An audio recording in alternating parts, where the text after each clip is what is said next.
Hi, ഇന്നൊരു അവിയൽ പ്രിപ്പറേഷനാണ്.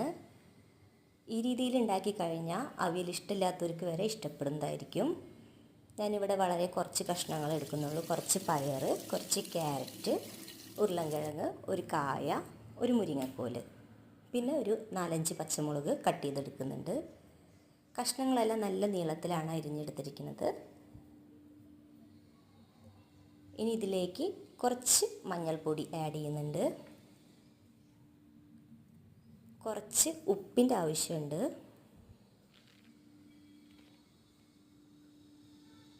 ലേശം വെളിച്ചെണ്ണയും ആഡ് ചെയ്യണം.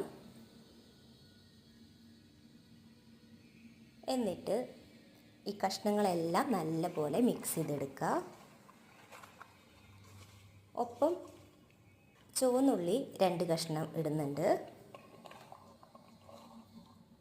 ചുവന്നുള്ളിയും ഇട്ടതിന് ശേഷം നല്ലപോലെ മിക്സ് ചെയ്യണം. കുറച്ച് വേപ്പിലയും ആഡ് ചെയ്യേണ്ടതുണ്ട്. വേപ്പില ഇട്ടിട്ട് നല്ലപോലെ മിക്സ് ചെയ്യുന്നു.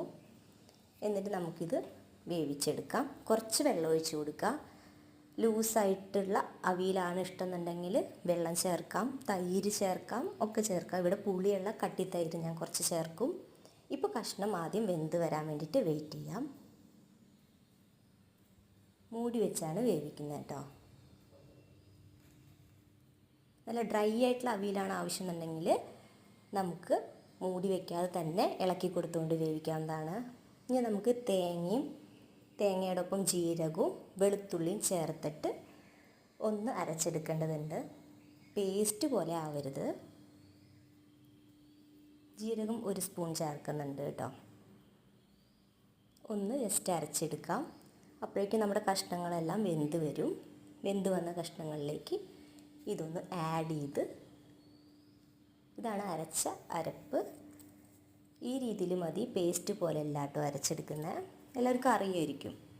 കഷ്ണം വെന്ത് വന്നിട്ടുണ്ട്. അതിലേക്ക് ഇത് ആഡ് ചെയ്ത് കൊടുക്കുന്നു. നല്ലപോലെ മിക്സ് ചെയ്യുന്നു. കുറച്ച് കട്ട തൈര് ഒഴിക്കുന്നു. ലൂസായിട്ട് ആവശ്യമെന്നുണ്ടെങ്കിൽ കുറച്ചധികം തൈരും അല്ലെങ്കിൽ വെള്ളവും ചേർക്കാം. ഇപ്പോൾ ഇവിടെ സെമി ഗ്രേവി ടൈപ്പാണ് ഉണ്ടാക്കിയിരിക്കുന്നത്.